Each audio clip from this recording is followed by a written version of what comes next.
Breaking intimidation together, itu pesan yang Pak Daniel sampaikan minggu yang lalu. Dan di Kingdom Message Community hari ini kita akan belajar tentang bahwa you are not alone menghadapi semua kondisi yang ada. Saudara nggak sendirian. Siapapun saudara yang mendengarkan atau melihat tayangan ini, Anda tidak sendirian. Dan memang seharusnya semua manusia diciptakan untuk menjadi makhluk sosial, tidak bisa hidup sendiri, ya kan? Nah, ada 4 hal yang pasti ketika kita sedang berbicara tentang masalah. Masalah itu yang pertama akan selalu ada. Lalu yang kedua, masalah bisa datang kapan saja. Kita nggak bisa kontrol kapan dia harus datang. Dia datang sendiri. Lalu kita juga masalah itu bisa menimpa siapa saja, nggak pandang bulu, ya kan? Ada bulu atau enggak, masalah datang. Enggak. Masalah datang kapan saja, di mana saja, dan kepada siapa saja. Lalu yang terakhir, 4 hal yang kita bisa melihat dari sebuah masalah adalah masalah suatu saat pasti akan berlalu. 4 hal ini yang kita bisa belajar dari sebuah masalah. Dan bahkan ada yang bilang masalah itu tanda orang masih hidup.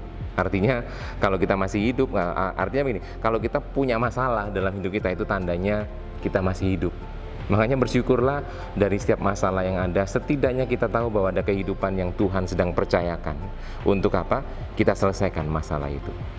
Nah, you are not alone.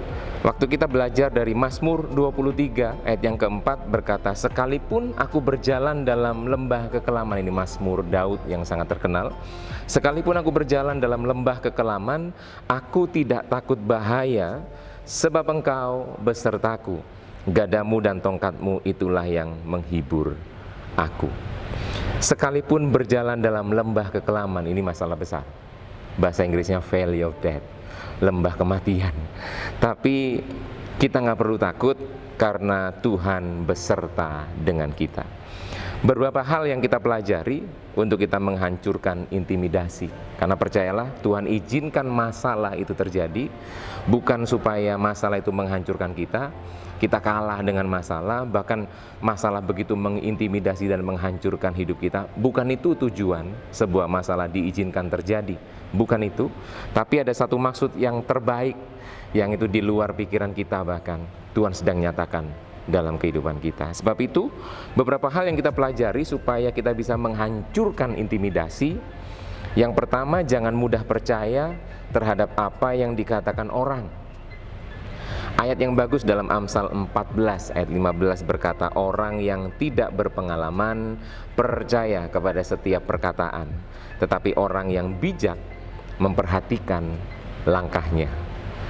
Orang yang tidak berpengalaman itu adalah orang yang bodoh, yang begitu mudah percaya dan memperhatikan, bahkan dipengaruhi apa yang orang katakan, ya kan? Dan kita melihat di zaman yang serba media seperti ini, sosial media dan sebagainya, kita begitu mudah mendapatkan kabar-kabar yang tidak benar atau hoax, yang itu justru mengintimidasi kehidupan kita.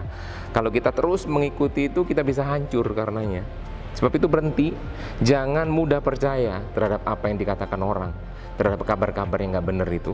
Sebagai Kingdom Community, saya berdoa kita semua selalu mencari dan berpegang kepada kebenaran, bahkan hikmat, didikan, dan pengertian yang Tuhan berikan, seperti yang tertulis dalam Amsal 23 ayat 23. Ya, semuanya itu akan membangun dan menguatkan hidup kita dalam menghadapi setiap permasalahan kehidupan yang ada di depan kita. Hari-hari ini kita boleh mengalami apapun, kita boleh merasakan apapun. Mungkin kita merasa kondisi kok semakin gak lebih baik atau apapun yang sedang kita rasakan.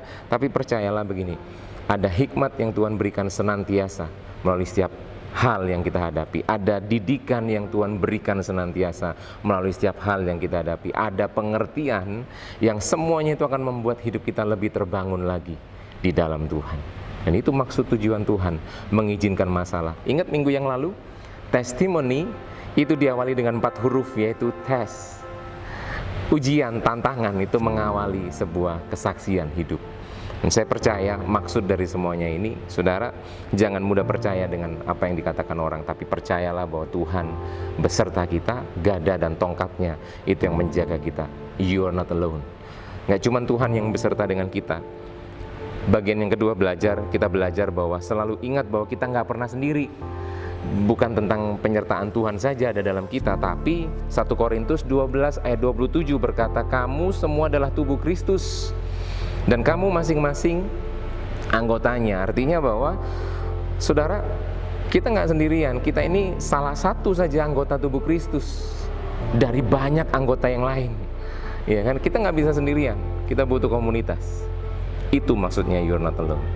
Ada komunitas orang-orang yang mengasihi kita, ada komunitas orang-orang yang mendukung kita, ada komunitas orang-orang yang mendoakan kita, menguatkan kita melalui setiap hikmat yang Tuhan titipkan melalui kehidupan mereka. Saya percaya itu yang Tuhan rindukan untuk terbangun dalam kehidupan kita.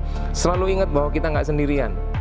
Intimidasi masalah seringkali membuat kita terjerumus kepada yang namanya self-pity. Bapak Ibu tahu arti self-pity? Itu mengasihani diri sendiri, merasa paling sengsara, merasa paling menderita, merasa paling tidak diperhatikan, merasa paling jelek, merasa paling merana dan sebagainya, dan paling-paling yang lain. Nah, itu semuanya adalah self-pity. Kadang masalah mengintimidasi kita untuk terjerumus selalu dalam self-pity itu, dan kita nggak pernah keluar dari situ. Semakin dalam kita terjerumus, semakin kita susah keluar dari situ. Sebab itu mari kita buang pikiran dan perasaan-perasaan yang seperti itu, dengan selalu ingat bahwa kita adalah anggota tubuh Kristus. Dan itu artinya kita nggak pernah sendiri. Kita dilahirkan pun dalam sebuah komunitas.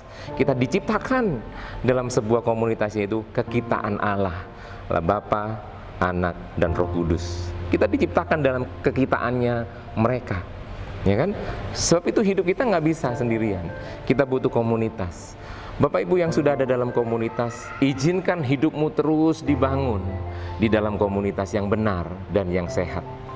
Kalau Bapak Ibu melihat tayangan ini dan Bapak Ibu belum punya komunitas, segera temukan komunitas yang terbaik untuk menjadi tempat di mana Bapak Ibu akan bertumbuh di komunitas itu.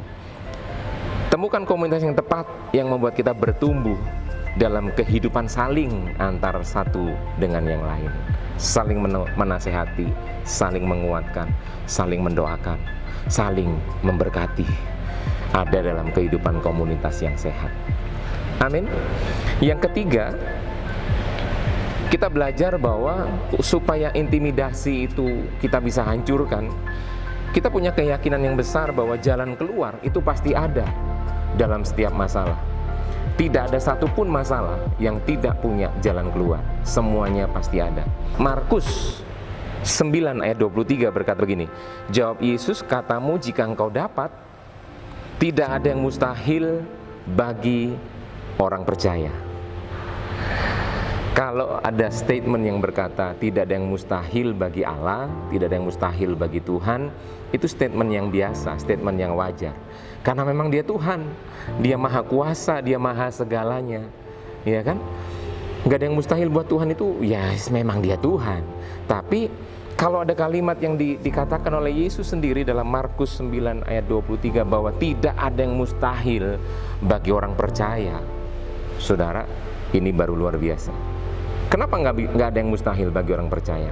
Karena ada Yesus di dalam kita. Saya berdoa kita, Komsel Rock Surabaya, adalah orang-orang yang tergolong orang-orang yang percaya. Setuju, katakan amin. Kita adalah orang-orang yang percaya. Sebab memang konteks ayat ini, Yesus sedang bertanya kepada seorang bapak yang sedang mengalami penderitaan di situ, yang meragukan kuasa Yesus. Jikalau engkau dapat, berkata begitu si bapak ini kepada Yesus. Makanya Yesus berkata, katamu jika engkau dapat, gitu kan. Tidak ada yang mustahil bagi orang percaya. Jadi memang pertanyaannya adalah apakah kita ini adalah orang-orang yang percaya, orang-orang yang sungguh mempunyai Yesus dalam kita dan kita dalam Yesus. Apakah kita adalah orang-orang yang percaya? Jika kita percaya, maka kita akan menjadi pribadi yang lebih lagi mencari kehendak Tuhan di tengah pergumulan masalah yang sedang kita alami. Kita lebih lagi mencari kehendak Tuhan melalui pergumulan masalah kita, dan breakthrough atau terobosan jalan keluar itu sangat dekat bagi mereka yang tetap melakukan kehendak Tuhan di tengah tantangan permasalahan yang sedang dihadapi. Amin. Sebab itu di tengah pergumulan kita, mari kita perkuat keyakinan kita untuk kita mencari Tuhan lebih dalam kehidupan kita. Amin. Yang keempat, kita mengerti bahwa Tuhan senantiasa beserta. Tuhan menyertai kita. Jangan kita lupa bahwa kita punya penolong, yaitu Roh Kudus. Dalam Yohanes 14 ayat 16 dan 17 berkata, Aku akan minta kepada Bapa dan Ia akan memberikan kepadamu seorang penolong yang lain, yaitu Roh Kudus, supaya Ia menyertai kamu selama-lamanya. Sampai kapanpun Roh Kudus akan menyertai kita, dan Roh Kudus yang akan membukakan jalan keluar bagi setiap permasalahan kita. Hikmatnya akan menuntun kita, memimpin kita keluar dari setiap permasalahan kita. Apapun yang kita hadapi, kita punya penolong. Dan penolong kita, penolong yang ciamik-soro, ciamso, penolong yang luar biasa, yaitu Roh Kudus, Roh kebenaran yang senantiasa tinggal dalam kita. Dan jangan lupa juga, ingat waktu Yesus lahir ke dunia ini, ada nama yang diberikan kepada bayi Yesus waktu itu, yaitu Immanuel, yang artinya Allah beserta dengan kita. Dan jika Allah beserta dengan kita, siapa lawan kita? Intimidasi? Tidak bisa. Sebab itu cari kehendak Tuhan lebih, bawa hidup kita lebih dekat dengan Tuhan, cari komunitas yang tepat, karena saudara nggak sendirian melewati semuanya ini. Amin. 4 pertanyaan menjadi bahan komsal kita. Nanti malam Bapak Ibu bisa komsal sama-sama. Dalam media sosial yang sering kita gunakan, kita lebih banyak mendapatkan hal-hal yang baik, yang membangun, atau justru hal-hal yang tidak baik, yang menghancurkan. Coba diskusi dulu. Bahkan kalau perlu kasih contoh, saya dapat ini dari Instagram, saya dapat ini dari Facebook. Bisa share satu dengan yang lain. Yang kedua, saat kita sedang bersama dengan teman-teman komunitas atau teman-teman komsel kita, apa sih yang kita dapatkan?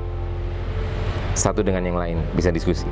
Yang ketiga, hal apa yang seharusnya kita lakukan supaya kita bisa tetap mengerti kehendak Allah di balik setiap permasalahan yang harus kita hadapi. Hal apa yang harus kita lakukan? Kalau perlu, buat komitmen baru, Bapak Ibu Saudara. Komitmen-komitmen baru itu akan membangun kehidupan kita. Dan yang terakhir, ini bukan pertanyaan sih, tapi ini sebuah ajakan, Bapak Ibu, untuk kita begini, mari kita saling mengucapkan terima kasih satu dengan yang lain, mengucapkan terima kasih antar anggota komsel untuk hal-hal menguatkan dan membangun yang pernah kita dapatkan saat kita sedang dalam kelemahan kita. Ucapkan terima kasih, saling mendoakan, boleh di situ ya. Ini ajakan saja, bukan pertanyaan. Tapi mari kita lakukan itu. Mungkin diingetin, saya dulu pernah kamu ucapin gini dan itu membangun saya. Saya berterima kasih atas itu. Saling, saya percaya itu jadi berkat satu dengan yang lain ya. 4 poin pokok doa untuk menjadi pokok doa kita dalam doa kita bersama di Komsel. Yang pertama, berdoa supaya Tuhan melepaskan kita dari intimidasi yang menghancurkan hidup kita. Berdoa dan bersyukur bagi Komsel yang sudah kita dapatkan. Bersyukur Bapak Ibu sudah punya Komsel, terus bertumbuh di situ ya. Berdoa juga bagi orang-orang di luar sana yang belum punya Komsel, yang belum punya komunitas, supaya mereka menemukan dan bertumbuh dalam komunitas yang benar. Poin yang ketiga untuk doa kita adalah berdoa supaya kita mengalami breakthrough dan dimampukan untuk mengerti kehendak Tuhan melalui setiap permasalahan yang sedang kita hadapi. Yang keempat, kita terus berdoa bagi para medis, perekonomian Surabaya, Jawa Timur, dan Indonesia di tengah pandemik yang sedang terjadi.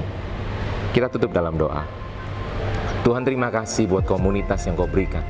Buat setiap kami yang belum punya komunitas, Tuhan tuntun kami untuk kami menemukan komunitas yang tepat, komunitas yang terbaik untuk kami bertumbuh bersama-sama sebagai anggota tubuh Kristus. Kami mengucap syukur Tuhan.